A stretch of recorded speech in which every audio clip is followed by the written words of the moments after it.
दोस्तों, मैं एक दिन घर में अकेली थी क्योंकि सूरज स्कूल पढ़ाने गए हुए थे।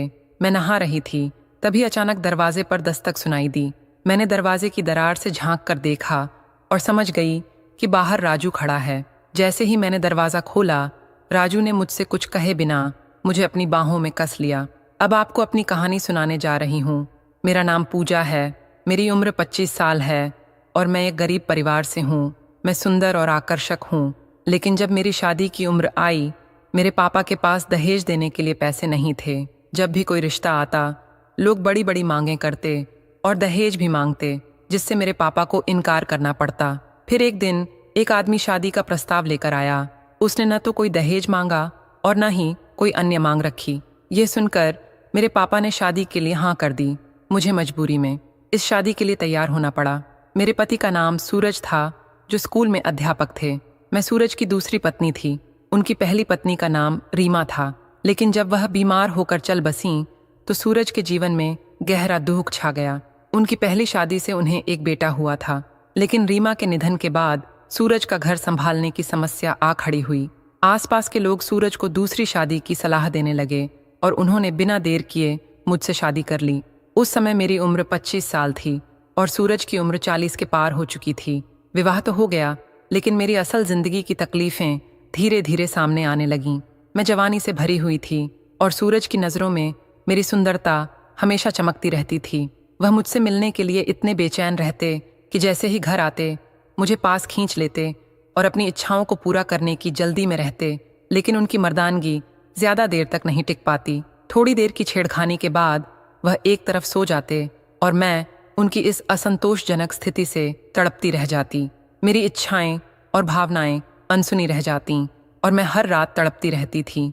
मैं किसी भी तरह का गलत कदम उठाने का इरादा नहीं रखती थी, लेकिन धीरे धीरे मेरे हालात मुझे अलग रास्ते पर ले जाने लगे। हमारे घर के पड़ोस में राजू नाम का एक लड़का रहता था, जो पहले सूरज का छात्र रह चुका था। वह अक्सर सूरज से मिलने आता और मुझसे चाची कहकर बातें करता, लेकिन जब मैंने उसे लुभाने की कोशिश की तो राजू ने जल्द ही मेरे इरादे समझ लिए। फिर एक दिन ऐसा आया जब मैं घर में अकेली थी। सूरज स्कूल गए हुए थे और मैं बाथरूम में थी। तभी दरवाजे पर दस्तक सुनाई दी।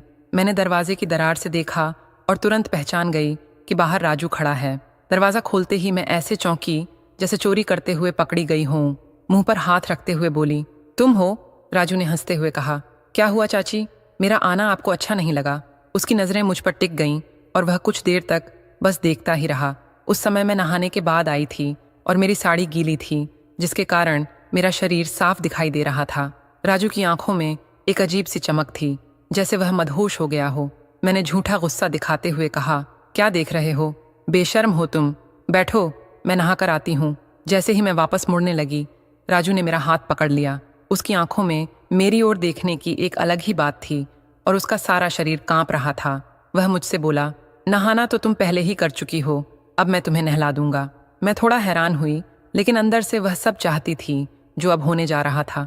मैंने शर्माते हुए कहा, बड़े बेशर्म हो, हटो, पहले मुझे कपड़े तो पहन लेने दो।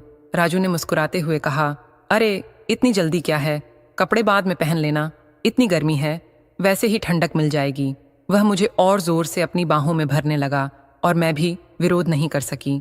धीरे धीरे मैं उसकी बाहों में पूरी तरह समा गई और हम दोनों एक दूसरे के करीब आ गए। मैंने राजू से कहा, तुम्हें पता है ना, अगर कोई आ गया तो बदनामी हो जाएगी। राजू हंसते हुए बोला, कोई आएगा कैसे? मैंने दरवाजे पर अंदर से कुंडी लगा दी है। मुझे उसकी चालाकी पर हंसी आ गई और मैंने कहा, तो यह सब पहले से ही तुम्हारे दिमाग में था? राजू ने हंसते हुए कहा, नियत तो तुमने ही खराब की, जब जानबूझकर गीले कपड़ों में दरवाज़ा खोला। इसके बाद जो कुछ हुआ वह मेरी सहमति से हुआ। हमारे बीच यह खेल कई दिनों तक चलता रहा और मैं इस रिश्ते में खुश थी। राजू के साथ रहकर मुझे वह सारा सुख मिल रहा था जो मैंने अपने पति से कभी नहीं पाया था। लेकिन यह सब कब तक छिपा रहता? एक दिन सच सामने आना ही था। एक दिन अचानक मेरा बेटा मोहित हमें आपत्तिजनक स्थिति में देख बैठा।